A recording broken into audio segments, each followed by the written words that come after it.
Bonjour à tous. Plus 2019 approche, plus on assiste à des repositionnements sur l'échiquier politique au Bénin. La dernière en date qui n'est pas passée inaperçue est celle du député de la 6e circonscription électorale, Valentin Aditi Houdé.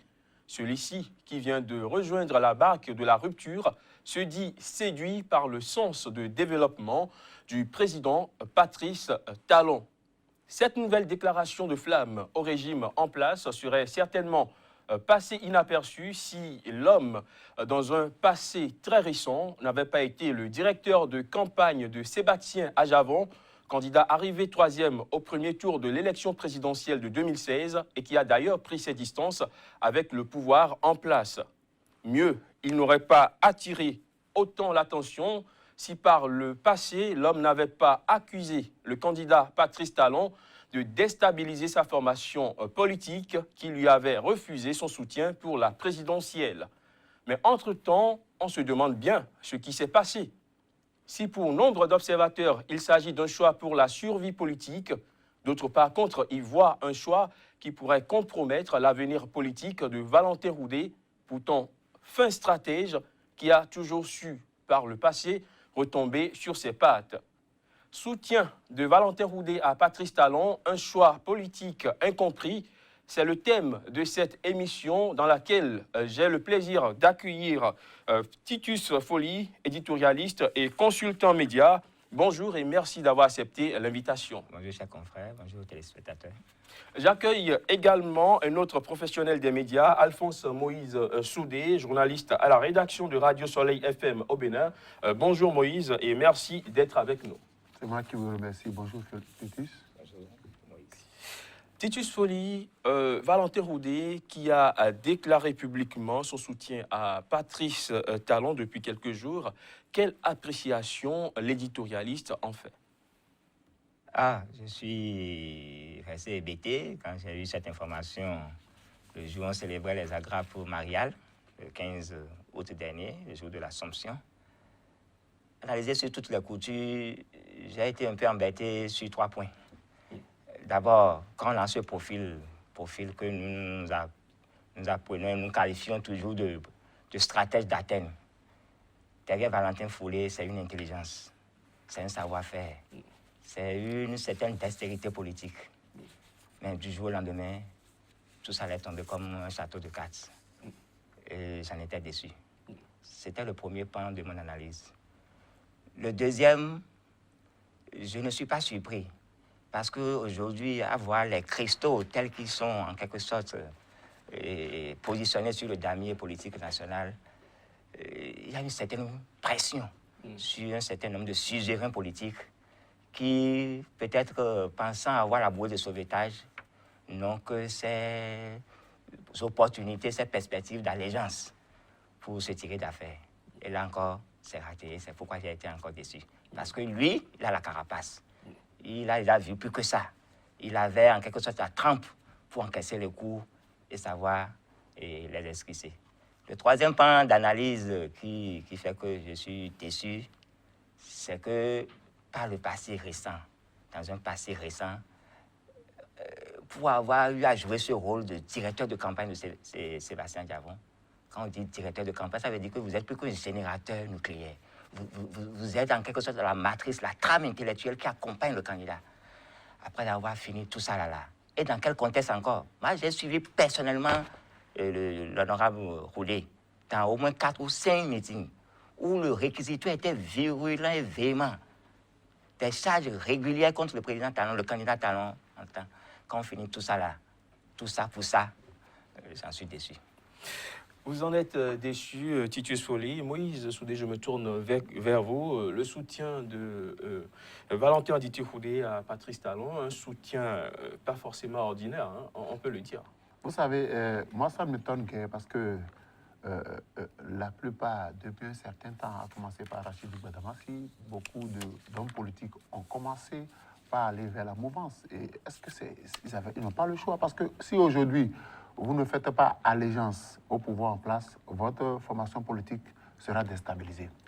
Mais ce qui étonne un peu, je ne sais pas, quand j'ai suivi un peu le discours de Houdé, on met en avant le développement de la commune, le développement de la localité, on dit que le peuple a raison avec vous. Est-ce qu'on a besoin, est-ce qu'une localité a besoin de faire allégeance au chef de l'État avant d'avoir droit au développement? Le problème qui se pose, en réalité, comme on dit, le vent a soufflé, on est en train de voir le derrière de la poule. Qu'est-ce que je veux dire par là?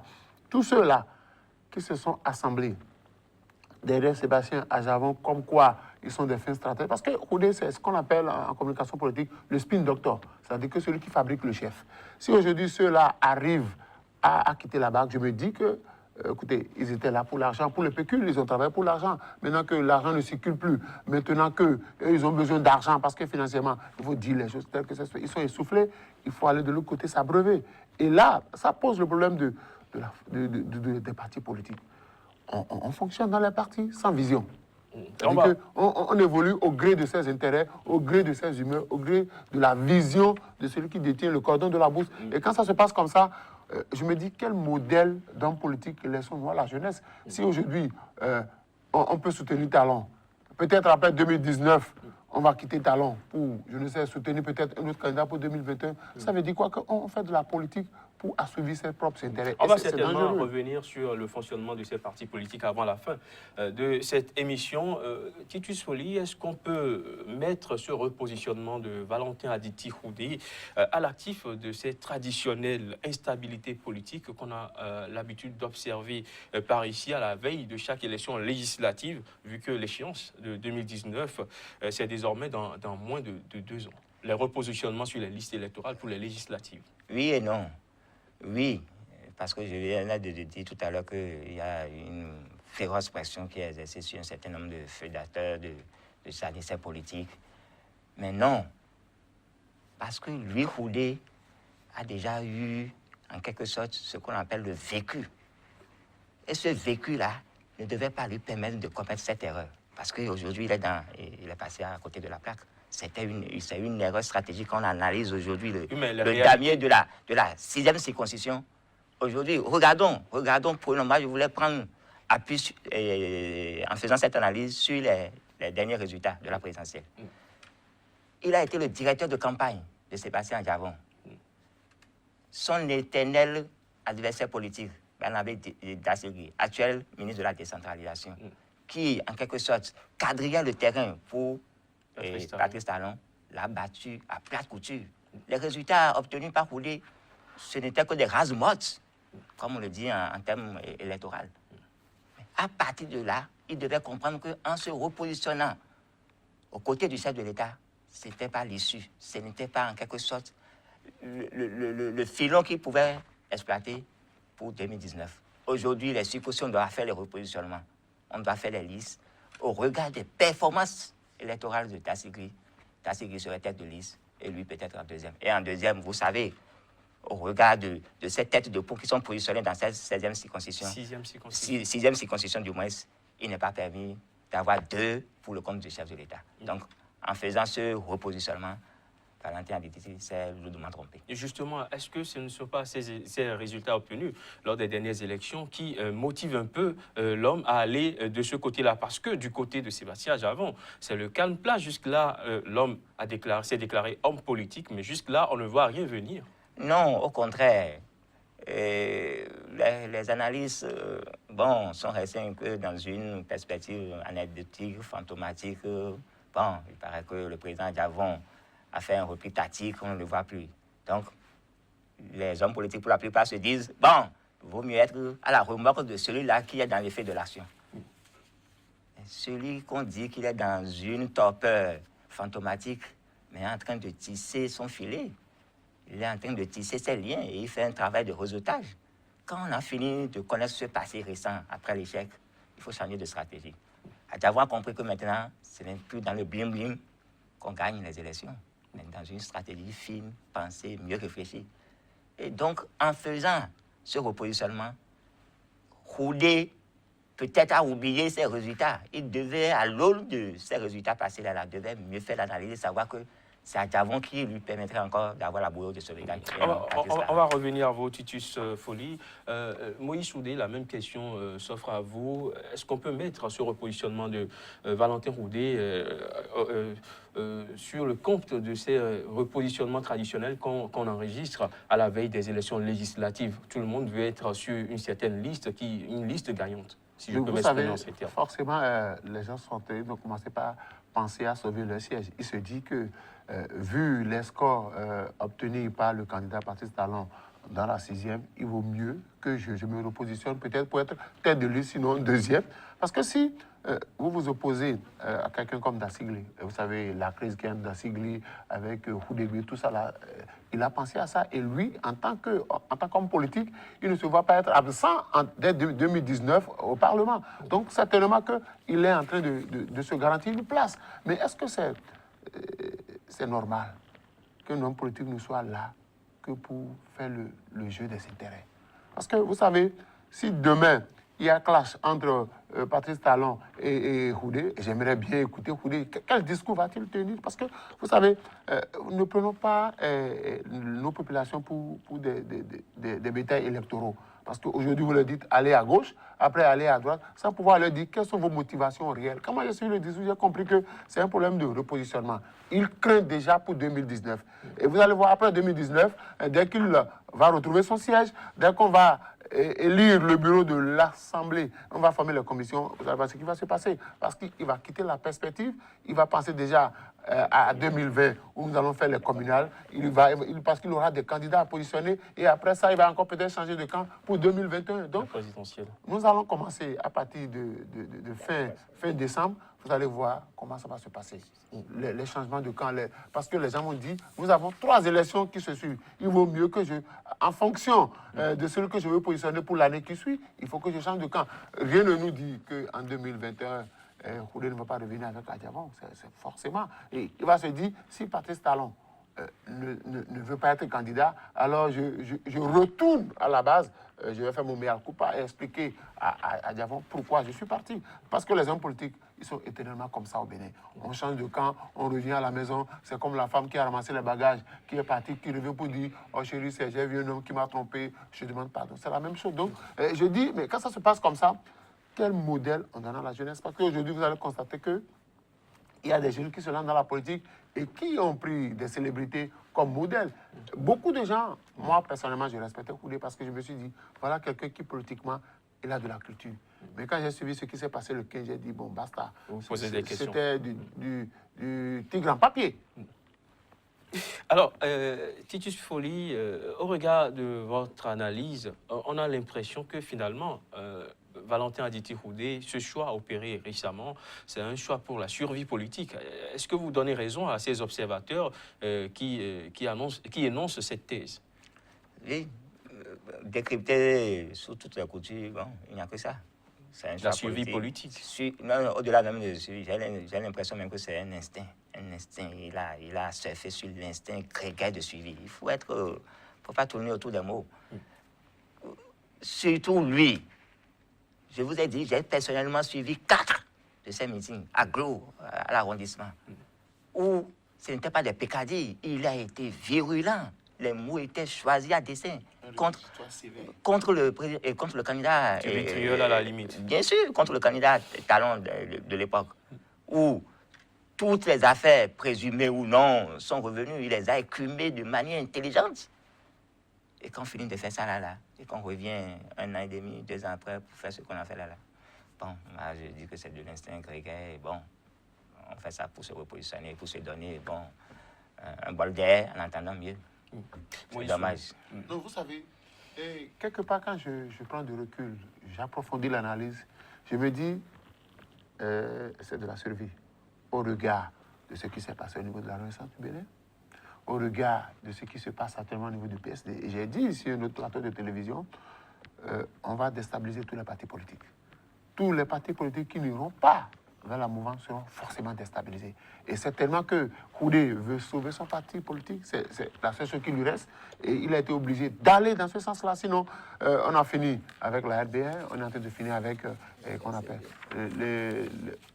le PSD, on va bientôt peut-être s'attaquer au MADEP, et on finira par passer par, on est en train de passer par l'FCBE, on va tomber sur le PSD. Donc chacun déjà est en train de se préparer pour ne pas subir ce coup-là. Tous ceux qui vont s'opposer au régime en place, c'est dans tous les pays africains. Quand vous vous opposez au régime en place, on déstabilise votre parti. Donc, c'est tellement que Koulé veut conserver ses acquis et il veut assurer ses arrières. Il dit, il vaudrait mieux pour moi de vite me rendre là-bas avant qu'on ne vienne m'assassiner. Parce que si la campagne commence avec Dassigli et que Houdégui rentre dans la danse, ce n'est pas évident pour lui pour qu'il soit élu député. Donc il veut déjà commencer par frapper à la porte du chef. Je suis là. Parce qu'il dit, le peuple, il dit, président Patrice Talon, le peuple Aïzor vous soutient. Le peuple Aïzor est avec vous. Pensez au développement du peuple Aïzor. Ça veut dire quoi? Que Amzé Bagage, il se rend à la maison pour dire, développer ma localité avec moi. Alors, pendant ce temps, dans d'autres milieux, Titus Folly, d'autres observateurs pensent que c'est le contraire, que ce choix politique pourrait compromettre l'avenir politique de Valentin Aditi Houdé. Il ne peut en être autrement. Moi, dans tous les cas de figure, bon, peut-être que je suis un peu sévère dans mon analyse. Il n'aura pas la boîte de sauvetage là où il se retrouve aujourd'hui. Et ça, c'est pour deux raisons. La première, j'ai l'impression qu'il n'a pas tiré le son. Au-delà de mon analyse un peu sévère depuis le matin, il faut lui rendre quand même un hommage. Pas le passer dans les turpitudes du régime d'Aïboni. Voilà celui qui a eu le courage de dire non. Avec même à l'appui un poste ministériel. Quand on finit de laisser son nom dans les annales, on ne fait pas ce qu'il vient de faire. Premier élément. Donc, ce revirement, cette face spectaculaire-là, ne le ressent pas. Deuxième point de l'analyse. Il ne devait pas choisir, en quelque sorte, ce vocable de soutien, d'arrimage au gouvernement Talon pour faire l'appendice. Parce que vous savez le contexte. Vous pensez qu'il fait l'appendice? Non, il sera l'appendice. Il fait l'appendice et il sera l'appendice. Parce que Dassigli est là, puissant. Vous savez les conditions dans lesquelles Dassigli, jusqu'au soir du 5, la veille de l'investiture du chef de l'État Porte-Nouveau, beaucoup ne savaient pas que Dassigli était sur la liste du gouvernement. Compte tenu des derniers éléments sur lesquels le patron s'est apaisanti, le chef de l'État s'est apaisanti pour faire son gouvernement, il dit, ben non, au regard des résultats, celui-là, je ne peux pas le laisser en rade. C'est comme ça que Dassigli est venu. Donc, je suis certain que le président Talon ne laissera pas en rade Dassigli pour positionner. Donc, par rapport à ces éléments-là, j'ai l'impression que Houdé s'est lourdement trompé. Pour vous, Houdé n'aura jamais sa place au sein de la mouvance présidentielle? Non, il aura sa place. Il s'est déjà rangé. Il ne sera jamais accepté? Il ne sera pas. Non, il va faire le forcing. Il a sauté les barricades, il a défoncé le guichet, il est rentré. Mais peut-être dans un an, quand les listes vont se constituer, bon, vous allez voir, on va le mettre en deuxième position ou en troisième. Et là ça serait le malheur serait déjà fait. Donc, je ne sais pas. Quand cette situation va se présenter, quelle autre issue lui reste-t-il à saisir pour faire? Est-ce qu'il va faire un retour en arrière pour aller revoir encore Diavon et bon, aller faire la mansuétude? Bon, on attend de voir. Mais il aurait quand même essayé parce que, quoi qu'on dise, le rouleau compresseur est déjà en marche dans sa commune, dans son électorat, dans son fief. Non, je viens de dire que par rapport à son passé avec Yahi, le rouleau compresseur de Talon à Zé n'a pas été si féroce quand on fait la comparaison dans la période 2010-2012 avec Boni Yahi. Ici, là, il a eu la chance d'avoir Dassigli qui sert en quelque sorte de zone tampon, qui ne permet pas au président Talon de dérouler son rouleau compresseur. Donc, il pouvait s'en débarrasser et continuer son cursus politique. Mais en faisant cette alliance-là, en faisant cet arrimage-là, j'ai l'impression qu'il n'a pas tiré le son du passé. Moïse Soudé, est-ce que vous pensez également, comme Folly Titus, que ce choix va compromettre l'avenir politique de Valentin Aditi? Oui, forcément. D'abord, ce qui va se passer, il risque de ne pas se retrouver tête de liste. Il risque de ne pas se retrouver tête de liste parce que Dassigli, ce soutien que Houdé vient d'apporter au régime en place, c'est la guerre ouverte pour le repositionnement, automatiquement. Si entre-temps, au prochain remaniement, on sortait la sécurité du gouvernement, il va rester membre de la mouvance et désormais, il va s'investir politiquement sur le terrain. Il va réclamer en retour, si je ne suis pas ministre, je serai positionné tête de liste. Et là, ça compromet les chances de Valentin Koudé. J'ai dit non, il n'a pas fait de facile pour entrer. Il est bien accueilli. Parce que pour un régime en place, recevoir dans son escarcelle des leaders politiques comme ça, c'est un avantage. Qu'un Koudé aille à la mouvance, c'est un avantage pour la mouvance. Que deux hommes politiques aillent à la mouvance, c'est un avantage. Mais maintenant, est-ce qu'il n'y aura pas au sein de cette mouvance-là une guerre de leadership? Et c'est là qu'il va perdre. S'il n'a pas le bon positionnement, il risque de ne pas être élu député. Et là, pour le consoler, c'est de le ramener comme peut-être ministre du gouvernement. Et c'est là qu'il risque de perdre.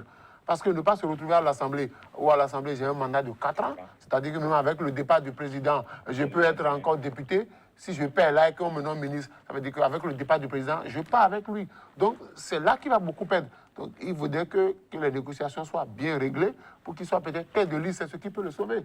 Et je ne vois pas d'Assigli en train de marchander cela, parce que lui aussi, il veut se retrouver à l'Assemblée nationale, tout le monde veut être député. Donc, c'est là qu'il n'a pas peut-être bien joué, mais d'ici à là, on attend de voir, puisque le dernier mot va revenir au patron de la mouvance qui va faire les listes, qui va faire les repositionnements. Et vous savez même qu'après les repositionnements, quand les gens ne sont pas contents, on constate des défections.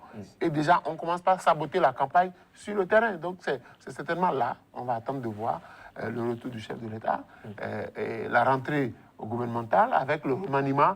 On va voir ce qui... Parce que tout ça là entre en ligne de compte. Si entre-temps, un proche de Koudé était positionné comme membre du gouvernement, forcément, il nous rappelle la tête de liste. Il nous rappelle la tête de liste, on ne peut pas vous donner tout ce que vous voulez. On positionne. Déjà, la tête de liste, ça ne paraît pas évident avec Dassigli Banabé, Dassigli qui a fait un travail de fourmi dans cette localité. Donc, de droit, sur la liste de la mouvance, cette place-là revient à Dassigli. À moins qu'on ne trouve mieux à Dassigli ailleurs. S'il trouve mieux, il sera obligé de céder cette place-là qu'on appelle à Koudé, qui va retrouver son siège à l'Assemblée. Donc nous ne faisons que des lectures, on attend de voir d'ici à là que les listes sortent. Parce que vous savez que déjà les gens commençaient pas à négocier pour les listes. Nous sommes en 2017, mais déjà, qui sait si en 2018, il n'y aura pas chamboulement. Donc les hommes politiques béninois, je ne leur fais pas trop confiance. Parce qu'en 2018, il y a beaucoup de choses qui peuvent encore se passer. Peut changer encore de langage. Parce que j'ai dit, les élections de 2019 tournent autour de 3 personnes. Si vous n'êtes pas sur la liste de Boni Yahi, si vous n'êtes pas sur la liste de Talon ou bien sur la liste de Adjavan, vous êtes cuit. La politique, l'élection de 2019 tourne autour de ces 3 personnalités-là. Est-ce que ce n'est pas trop tôt pour déjà définir les pôles? C'est pas trop tôt. Voilà les 3 pôles. Nous sommes encore il n'y a pas... Non. Roubedi va s'arrimer à la liste de Talon. Amoussou va s'arrimer à la liste de Talon. Si vous n'êtes pas sur les 3 listes-là, ça n'est fini pour vous. C'est clair. Il faut voir la plupart de ceux qui... Pourquoi les gens sont en train de quitter Adjavan pour Talon? Ils se disent que j'ai plus de chance avec Talon parce que depuis un certain temps, c'est Adjavan, c'est le silence radio. Donc on se dit que politiquement, il n'est pas en train de se préparer. Donc autant mieux me positionner un peu plus tôt chez Talon pour être sûr que je serai sur la liste. Vous savez, les FCB, ils ont fait leur tournée. C'est pas innocent. C'est pas innocent. Leur leader est derrière. On est allé faire le tour pour prendre le pouls. Et vous allez voir, quand la campagne va s'approcher, Yahya va s'asseoir comme d'habitude dans le septentrion pour raser. Et le sud, une partie du sud, va revenir à Adjavan et à Talon. Donc voilà les 3. Si vous n'êtes pas au niveau des 3 pôles de décision là, vous avez perdu. Alors, en attendant de voir clair dans ces repositionnements, dans un futur très proche, est-ce qu'on peut dire après ce ralliement de Valentin Aditi Koudé, dans cette cour de Patrice Talon où se trouvait déjà Banabé Dassigli, que la commune de Zé est désormais une citadelle définitivement aux mains de Patrice Talon? Oui, votre grille de lecture est parfaitement exacte. Aujourd'hui, le président Talon a toutes ses tentacules, il a quadrillé, il a verrouillé, mais cependant, il y a des gens au Bénin qui ont en quelque sorte cette formule magique de faire des entrailles dans les bastions les plus imprenables. Donc ce n'est pas exclu qu'en dépit de cette force qu'on dit tranquille, qui verrouille tout, qui est en quelque sorte un sursaut d'orgueil pour quand même faire des percées. Si je vous comprends bien, c'est désormais une citadelle presque imprenable. Oui, si. Aujourd'hui, c'est quadrillé. Si les deux se retrouvent, et je suis certain que les deux ne peuvent pas se retrouver. Parce que le précédent, l'antagonisme entre ces deux-là est profond. Ça fait 20 ans que nous les suivons, ces deux amis, ces deux frères Dassigli Houdé. Le précédent est dense et ils ne se feront pas de cadeaux. Ça, c'est ce qu'on appelle en langage de communication politique un duel à mort. Le schéma est tel, il ne va pas varier. À moins que le patron ait un peu plus de tactique pour mieux repositionner, comme l'a si bien dit tout à l'heure mon confrère qui a fait une très bonne lecture politique, en disant qu'il s'agira de contenter chacun avec ses pôles d'intérêt. Si Dassigli est contenté, il va laisser l'autre lui marcher sur ses paroles blanches. Bon, il va se taire. Mais s'il n'est pas bien repositionné avec tout son passé, ce qu'il a fait comme performance électorale, je pense qu'il va tout faire pour endiguer, pour empêcher l'autre d'avoir de l'ascension sur lui. Et ça, c'est non négociable.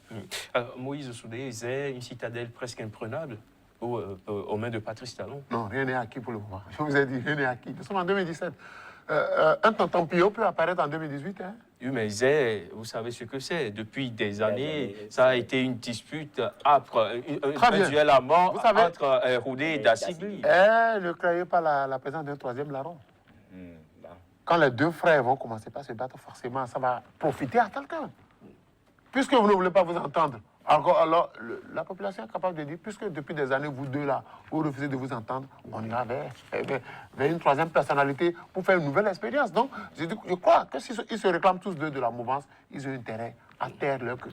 Parce que sur le terrain politique, quand deux dinosaures se battent, c'est celui sur qui on ne compte pas qui vient et qui prend le pouvoir et qui gère. Parce que forcément, vous savez, depuis un certain temps, il y a des mouvements de jeunes qui naissent de part et d'autre. Parce que les jeunes ont estimé que cette génération-là a fini son temps. Et ces jeunes-là, ce n'est pas des gens qui font du tapage médiatique. Ils font du travail en sous-main.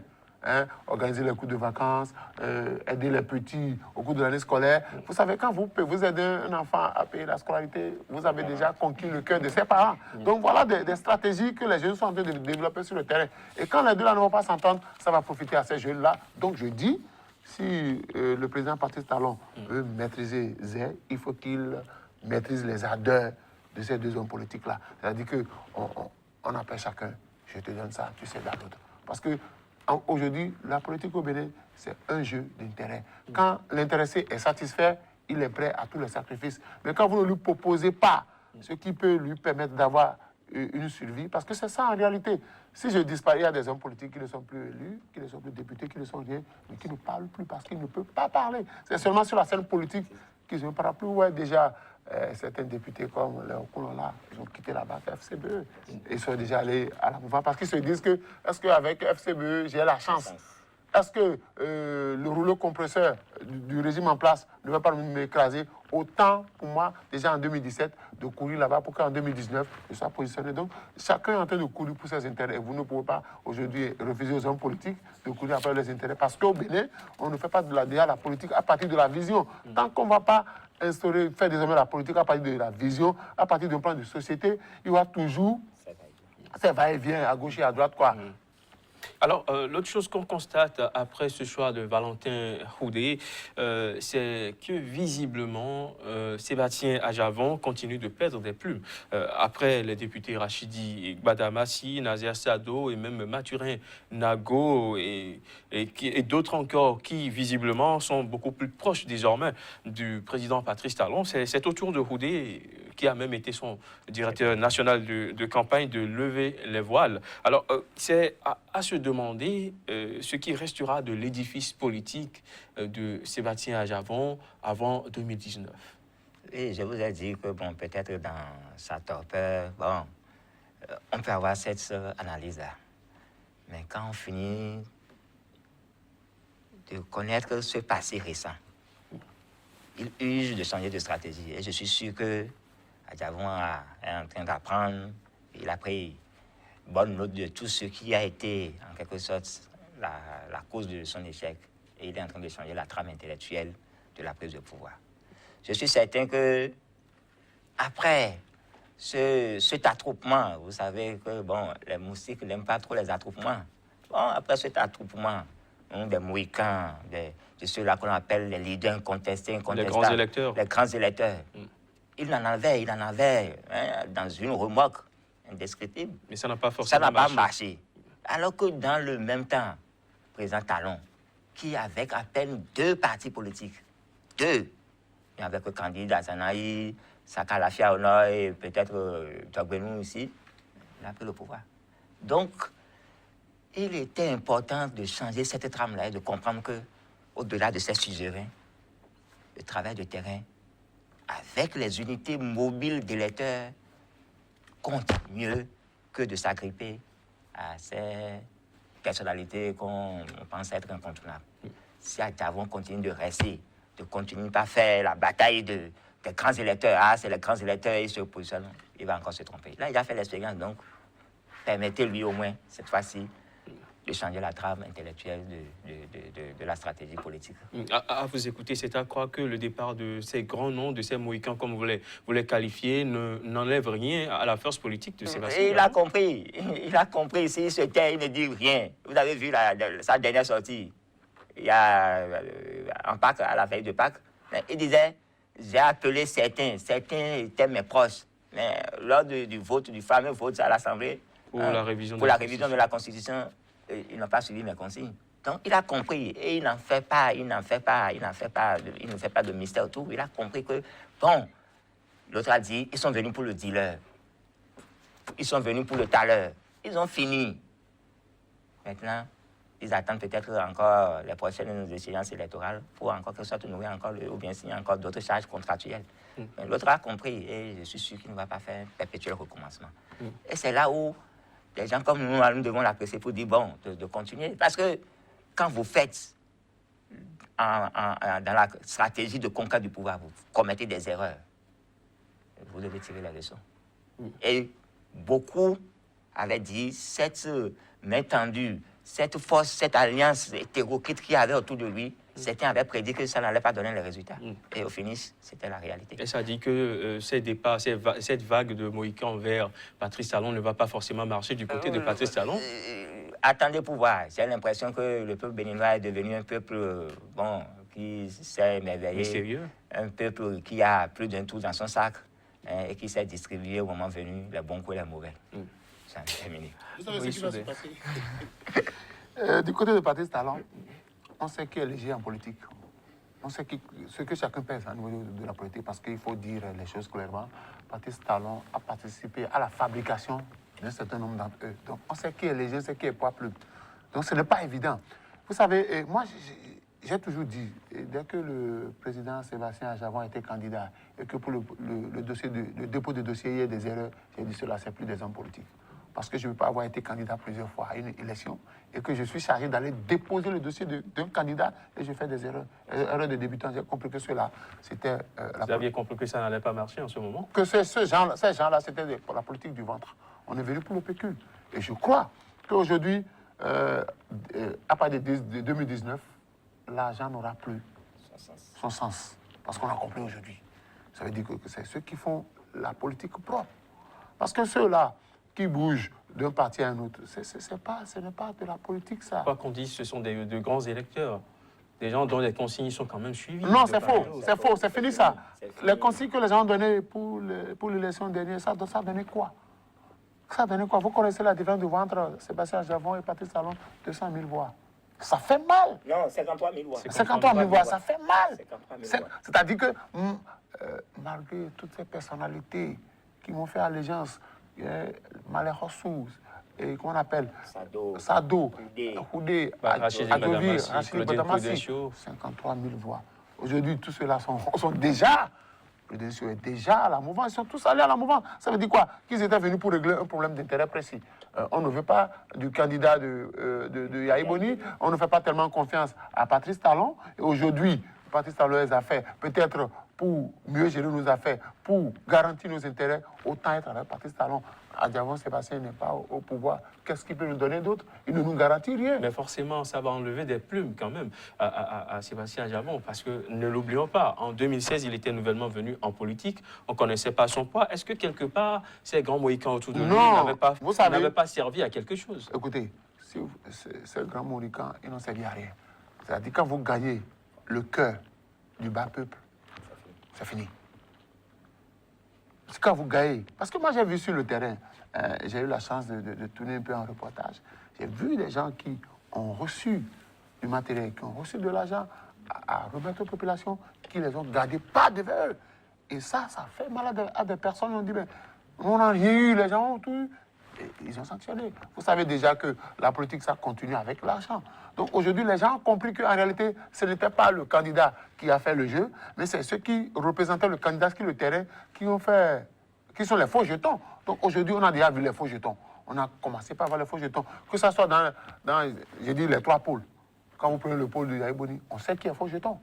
Dans le cas de Patrice Talon, on sait qui est faux jeton, on sait qui est poids plume, on sait qui est poids léger. Dans le cas de Sébastien Adjavon, on sait qui est avec qui il ne faut plus compter. Donc désormais, les gens préfèrent aller traiter directement avec le bas peuple. Parce que aujourd'hui, les gens disent que ceux qui vont vers la mouvance se disent le chef de l'État est en train de faire des réalisations sur le terrain et qu'il aura la dividende en 2019. Autant me retrouver avec lui pour bénéficier de cette dividende-là. Certains disent Sébastien Adjavon a gagné le cœur d'un certain nombre de populations, autant en profiter. Et d'autres disent, malgré tout ce qu'on peut reprocher à Yahya Boni, il a encore du poids. Et je dis, moi je suis à la place des hommes politiques, je vais utiliser la stratégie de Yahya Boni. Pourquoi c'est la stratégie de Yahya Boni qui marche? C'est laquelle la stratégie?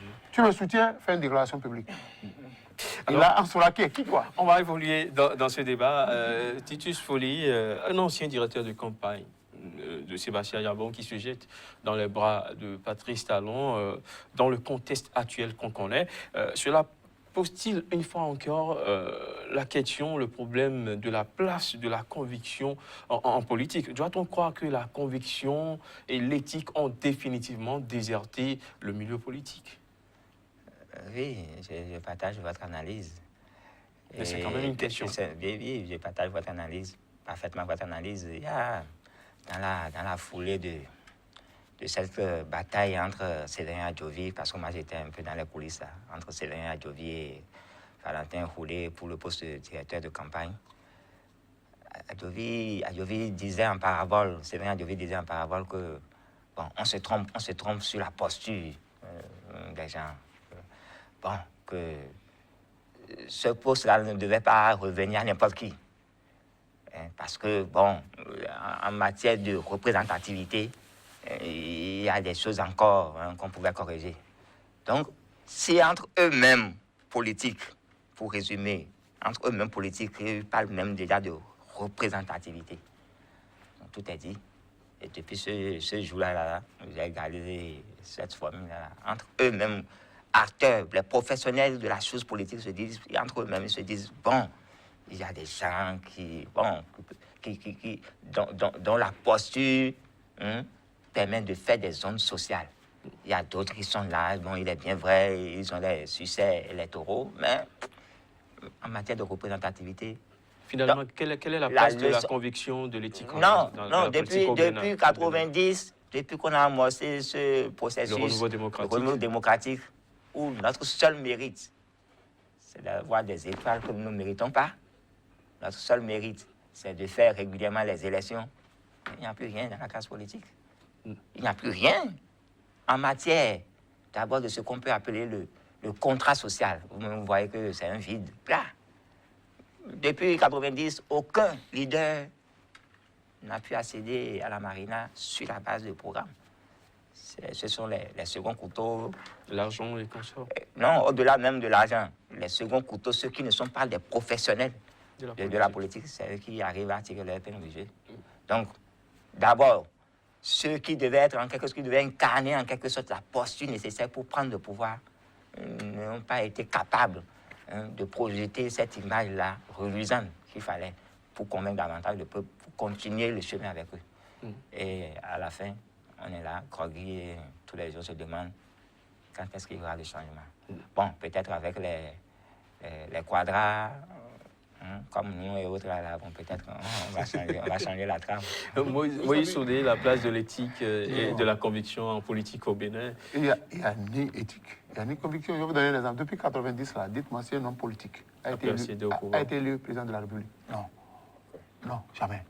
Au dernier moment, on sacrifie, on prend de l'argent et on va... La preuve, en 2011, Adrien Goumbedi, homme politique, s'est retrouvé avec, qu'on appelle, Yahya Boni. Les hommes politiques, qu'est-ce qu'ils ont fait? Ils sont allés où? Ils sont allés où? Je l'ai dit en 2006. Non, le chaos historique. Ils sont allés où? D'abord en 2006 oui. Et après, ensuite en 2011. Non, c'est le cas de 2011 qui m'intéresse. Mais ils ont fait quoi? Tout le monde, on a enlevé Yahya Boni. En 2006, Alliance Ouagadé. Ça soutenait qui? Donc je dis que les hommes politiques, ils n'ont pas encore... C'est pas encore entré dans les mœurs qu'on parle de... S'il y avait l'éthique, ce champ de signes qu'on constate depuis un certain temps, on n'aurait pas eu. Parce que si tu as l'éthique, c'est que tu es droit dans tes bottes, tu as une vision et tu la respectes. Vous voyez, depuis là, on change de bord comme on veut. Il n'y a pas encore la conviction. Dites-moi, si vous prenez tous ceux qui sont autour du président Patrice Talon, demandez-leur qui d'entre eux a réellement lu de la première page à la dernière le programme de société du président Talon. Si vous prenez 100 à peine, vous verrez 10. On ne peut pas dire ça. Non, c'est comme ça. On est venu pour des intérêts. On n'est pas venu soutenir le président Patrice Talon par conviction ou bien pas éthique. Non, je défie cet homme politique-là qui soutient la mouvance aujourd'hui, qui vient de me dire sur un plateau de télévision que lui, il est à la mouvance, pas éthique ou bien pas conviction. Non, il est allé là-bas pour garantir ses intérêts. Il n'y a pas celui-là qui va me dire le contraire. C'est alternative citoyenne de Dioboni qui va me dire qu'ils sont là par conviction. Non, les gens sont là pour sauver leurs intérêts. Donc, il faudrait que les populations éduquent nos hommes politiques pour dire il faut rester fidèle à ta conviction. Tu as une éthique de vie. Si tu es pauvre, c'est pas parce qu'on a dit si tu me rejoins, tu vas devenir riche, que tu vas sacrifier tes principes de vie pour aller vers l'argent. Nos hommes politiques ne sont pas encore... La preuve, quelqu'un a dit, nous ne ferons plus de l'opposition. Ça, c'est une conviction, ça, c'est une éthique. Il ne fait pas l'opposition. Parce qu'il a fait l'opposition, il a vu que quand on est dans la position, on s'appauvrit davantage. Il ne veut plus être pauvre. Il dit désormais, ça veut dire quoi? Même si celui qui vient au pouvoir n'est pas le meilleur des Béninois, je vais le soutenir parce que je ne veux plus faire de l'opposition. Ce n'est pas de l'éthique, ça. Ça, c'est pas de l'éthique. C'est tout sauf de l'éthique. En politique aussi, on fait des choix, mais c'est aussi un choix. Mais là, je suis tenté de demander, finalement, cette réforme du système partisan, ça devient quoi? Vous pensez que les hommes politiques veulent qu'on fasse la réforme? Parce que quand je dis qu'on fait la réforme, désormais, les membres des partis peuvent financièrement participer à la gestion du parti. Ça veut dire quoi? Qu'ils ont voix au chapitre. Ils peuvent participer à la prise des décisions. Mais en l'état actuel, c'est un seul homme qui met pratiquement sa fortune dans le parti politique. Des partis. Et c'est lui qui décide de qui sera positionné sur la liste. C'est lui qui décide de qui fera quoi. Et comme ça, on préfère maintenir les gens. Vous savez ce qui s'est passé au niveau, vous voyez ce qui se passe au niveau de l'ARB, vous voyez ce qui se passe au niveau du PSD. C'est comme ça que les hommes politiques veulent diriger les partis politiques. Ils ne veulent pas permettre, parce que ce n'est pas celui qui a l'argent qui est le plus intelligent. Dans les partis politiques, nous avons des jeunes qui ont la tête bien posée sur les épaules, qui réfléchissent. Mais étant donné qu'ils n'ont pas les moyens financiers, on ne les écoute pas. Donc désormais, si tout le monde participe au fonctionnement du point de vue financier du parti politique, tout le monde pourra décider, on va dire désormais, toi tu peux être parti, tu peux être président, dégage. Lui, il a la capacité, on le nomme. Mais les hommes politiques béninois ne sont pas encore prêts à cela. D'ici à 20 ans, ils veulent toujours maintenir les gens dans cette dépendance-là. Titus Folliot, on a l'impression que ça n'arrivera pas avant la fin de ce premier mandat du président Patrice Talon, cette réforme du système partisan. Non, c'est un marché de dupes. Moi, je ne parle même pas encore du cas du président Patrice Talon. Celui qui a martelé, à corps émolu, qu'il y aura la réforme du système partisan, c'est le président Adrien Goumbedi. Il est là depuis 2 ans. Qu'a-t-il fait? Le président de l'Assemblée nationale. Le président de l'Assemblée nationale, c'est lui qui a martelé dans son discours d'investiture. Pour dire c'est son premier chantier, c'est son chantier primordial. Mais on n'a rien vu depuis. Au contraire, c'est lui qui s'est sabordé, c'est majorité, bloc majorité, parlementaire, consort, avec les vocables qui se multiplient tous les jours. Bon, j'attends demain pour voir s'il va se rallier également en Bénin en route, tout ça là, bon, on pourra tirer les conclusions. Merci à vous d'être passé sur le plateau de cette émission. Titus Folie, Merci. éditorialiste et consultant média. Alphonse Moïse Soudé, journaliste à la rédaction de Radio Soleil FM au Bénin. Merci d'être passé avec vos différentes analyses. Mesdames, Messieurs, ce sera tout pour aujourd'hui. Ravi d'avoir été en votre compagnie. Prenez soin de vous. À très bientôt sur SICA.